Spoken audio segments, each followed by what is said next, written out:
started. Jim, right? Yeah. Just you can take just a quarter-inch down below that, so you're going to get a sharper edge on the front.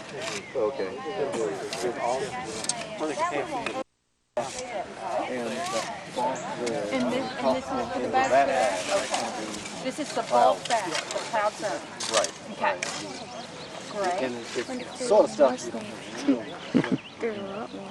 You want me to start a string just for that one thing? Is this one We bag? can do a couple strings for that. It's actually going to be a fair amount. Okay. So that's going to go first. Right. Okay. Deal. So that some of this edges, that's block, we're going to screen, and that dirt right there, we're calling this plow zone. Right. Here's the back. We're going to get all real notes. Yeah. Do you want this big one? This is below the plow This is fun. You just said you want to do it together. This one we can go on. The bags and everything set up. Philip! I need my gloves. I'll tell you what. People don't want to put the snake by their tent. Why don't you do half the ball? We're going to get rid of this plow zone. So you all can divvy up this ball. I suggest go ahead and just shovel the screen and just alert your screen that you're coming in. So watch out there. Oh, just get this out of the way. Okay, you guys listen. But we do want to screen it off. Right. We're going to do the plow zone first. I need a bucket on this side, right? Right. Use the plow zone for this bag. It's going to go.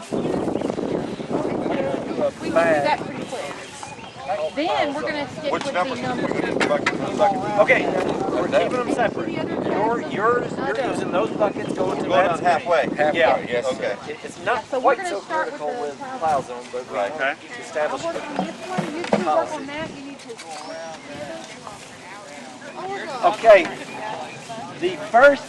for the first 20 minutes, these first bucket loads are going to have these ants in them. So you got to be very careful to not get stuck. The ants should drop right through, but they might start crawling around. This okay.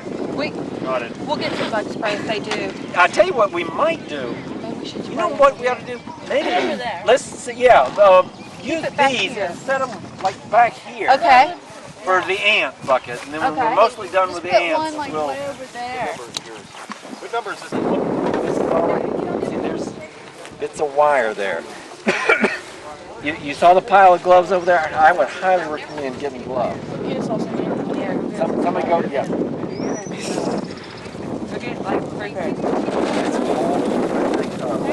Watch out for the ants.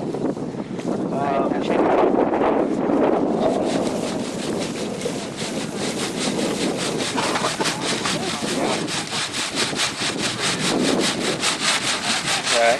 And then what you're going to do with the glove, you're going to break these up a little bit. Without, you don't want to crush it too much. Because there could be arthritis. Right, exactly, yep. You just sort of break them up gently like that, and then you can shake it again. You can do a little bit, maybe with your fingertips, just a little bit of like that. I mean, the artifacts are pretty sturdy, even the bones. It's not terribly fragile. And again, watch out for ants.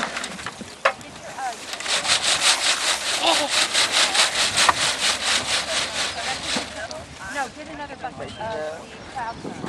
Ready to go. Okay, so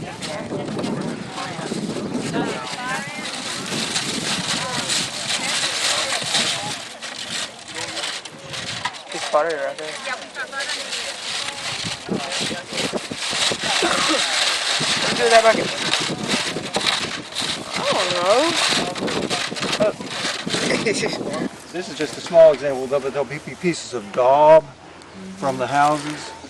And when it's that small, you don't need to worry about it. But if you get a nice sized chunk like this big or this big of daub, throw it in there. And if that was dog right here, it looks kind of like a piece of a brick. Yeah, right. Right here. This is like a rock. That's right here. Also, you will find pieces of bone. Oh, is that a bone you got right there? Well, That's not a big piece That's of bone. yeah, there's bone. Yeah, a piece of deer bone. Oh, where's it? Here, This is like a, is this a rock or something? yeah, that's just a rock. Yeah, that's a rock. This this is a piece of pottery. It must have been part of a handle or something, or maybe part of a little effigy figure on the edge. It's just, groove right in there. but it's broken, so we really don't know what it was. Here's a piece of dog. Anyway, so that's what you're looking for here. Okay. And when you're through here and you don't see anything else, you just tip this thing over and dump it straight below, and then get your next batch. Okay. God, I'm seeing several pieces of pottery.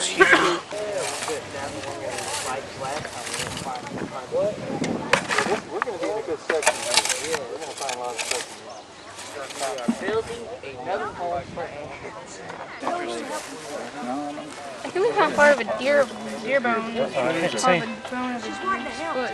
I found some pot legs south of Rome on the Coosa River. Hello? Hey! Yeah. Hey Granny, we got another artifact. Part of a deer's bone, leg bone or something. Ooh, Found it in the this ground. is a mark on. Is that? Yeah, we're up here in Pottery mark in Calhoun. here? We just got started. What's that do?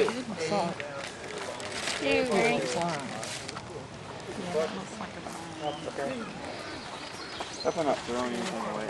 If you do, it's okay still, because what we're doing is we're taking the, we'll sift through this stuff at these bags to see what we found in each little square to find where everything was. Find anything good, Eddie?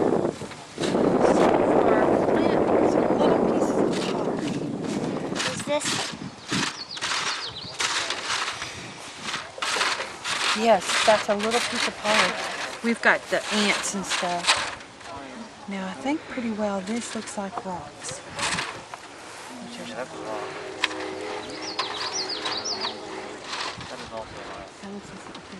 Okay, here you go.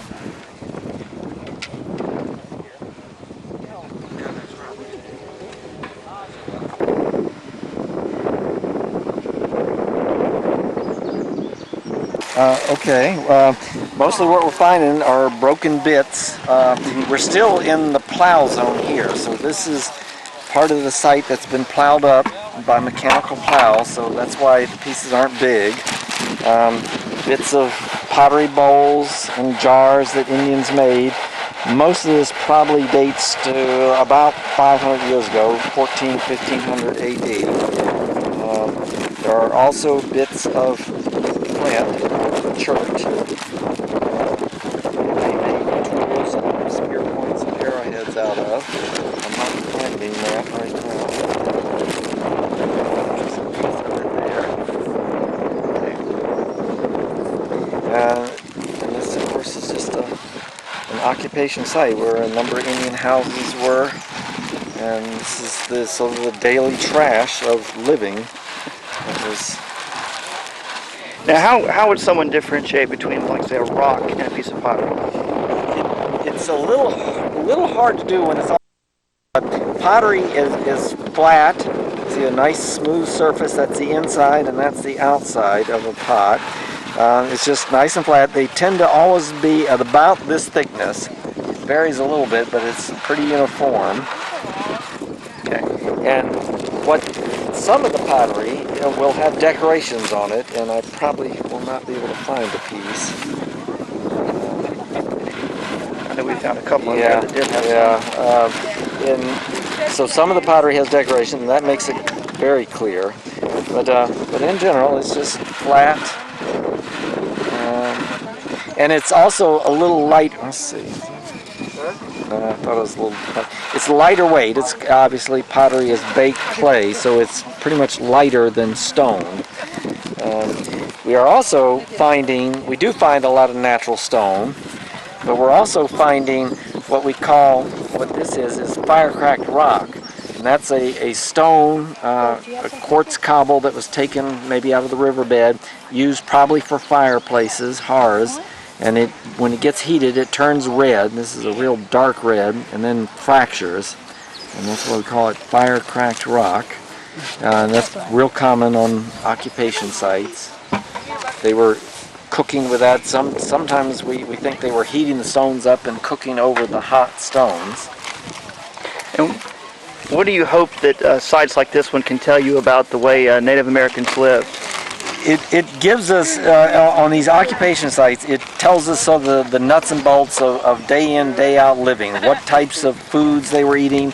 A lot of the food, the plant and animal food remains have been charred and are preserved.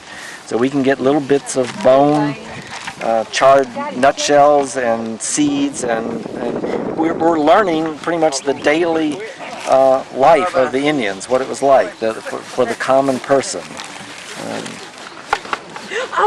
At a very particular point in time, we can date this site because of the changes in pottery styles. We can be quite specific. We can date this site to probably within about 50 years of when it was occupied.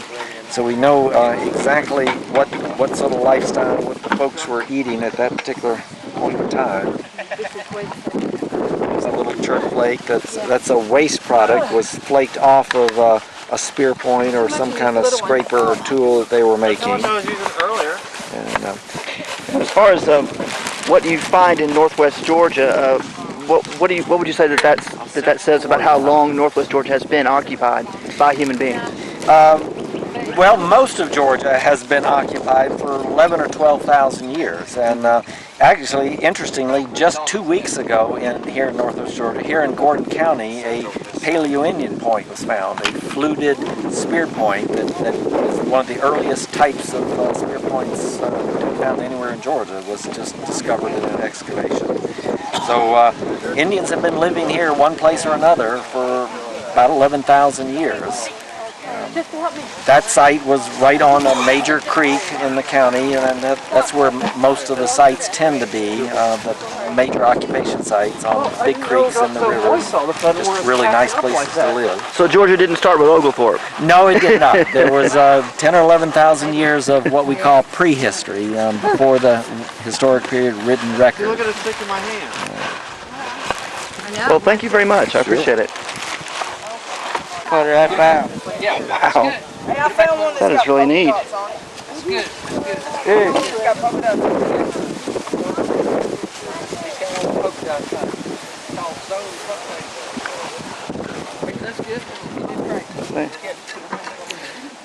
Yeah. All right. Hey, Langford, part of the same. Mr. Langford. Yeah. Look at the piece of pottery I found. Whoa, check that out. And this is what he found. That one. Dang. This is a piece of Looking at, Jim. We're looking at two different things, same time period. That is Lamar Bolden sized, great example. And this looks like a zoned punctation, real fine pine punctures in it. And they took a little stick and they made little jabs in it to make it a polka dotted looking thing. So we call that zoned punctated. And there's a line. So you had lines and then you had punctates in between the lines. So these are real good examples. What's this? Mussel shell. Mussel shell. That's good. We'll put a safe with this, yeah. How about a big piece of bone in it? Hey, Mr. Langford, it's just like Tetris. I see him. What's it called? Ladybug. Ladybug. I thought you had some scientific name for it. Ants.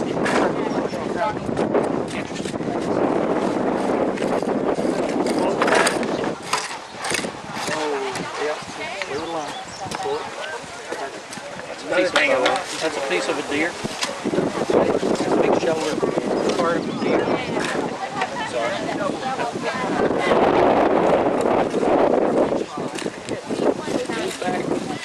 Put it in the bucket.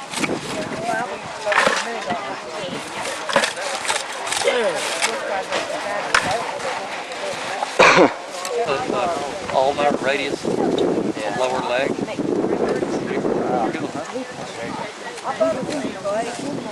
Hey, good going, guys. Hey, Jim? Yeah. When you get this site excavated a little bit more, do you plan on writing it up, or what do you plan on doing? There have been 3 or 4 papers written about it so far. A couple of technical papers and some less technical. It's been written up. I wrote it up in a book in 1987, actually, that was published by the University of Alabama Press. And that was the first time that the site was written about. Then it was written about again in 1990, 1991 as part of a compilation of sites that the American Museum of Natural History did about early European contact. It was published by the Smithsonian. So this site has appeared twice already in publication. So we've got about 3 more papers that we'll produce over the next year or so. And now that the Little Egypt site is inundated, does it make this site all that much more important to understand the Coosa chiefdom? Well, we think so. It's certainly, one of the ones that's available to excavate. The others are underwater or somehow else they're tied up. And so this is one where, yes, we can continue the investigations of Coosa. And what sort of evidence have you found of Spanish visitation here at this particular site? We found a couple of Spanish artifacts. One is the handle off of a sword, some little hand guards to a sword. When we first found it, the guy was traveling along. We thought it was just a piece of a farm implement or something else rusted up. I said, well, I'll take it back to the lab, we'll look at it. Over another couple of weeks, I began to peck away at some of the rust, and then went, oh my gosh, I figured out what it was. It was the handle part of a sword. The sword actually fits down there. So. What's the most surprising insight you've gained from your years of being involved with this site? What have you happened upon, or what sort of thing have you experienced that's really sort of opened your eyes to some aspect of Native American living? Or a couple of interesting things about the site. One is that the site started out pretty small down in that area further away from where we're standing now. And then the site grew, and was occupied for almost 200 years. I mean, that's a long period of time for continuous occupation of one site. So we learned a lot from that, about the way that it grew, how it grew, the fact there was continuity here for a long time, and then boom, it all went away. It was almost overnight. It was gone. And we know that mumps, measles, chickenpox, these diary accounts from the Spanish about the decimation of these populations. So that's what we learned a lot about from this site. What should someone do if they suspect that they own a piece of property, or that they know a piece of property that has an important archaeological features in it? Or well, the first thing is don't dig. Don't do anything to it because you might be damaging something important. And if there are any human remains or burials, then we've got new burial laws that come into play that really prohibit any kind of decimation of the human remains.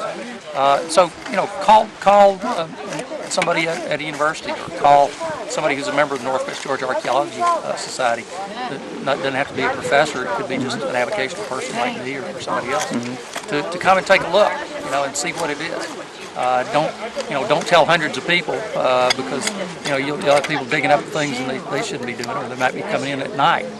You've got looters out there who'll try to come in at night if they think there's something important there. So you want to be careful of some of that, but at the same time tell somebody, gee, I think I might have something important. Can somebody come out and take a look?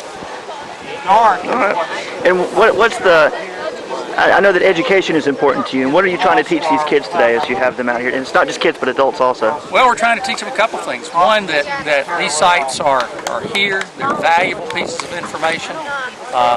There's a controlled, responsible way to do archaeology, a scientific method for this, and have them appreciate these cultures. That these weren't people, just nomadic people wandering the landscape. These were very sophisticated, organized villages. Societies, and yes, they disappeared, but it wasn't their fault they disappeared. And so they were fantastic societies, and it's important for kids and everybody to appreciate that. We aren't the only ones that matter. We aren't the first ones to be here. 200 years from now, we may be gone too.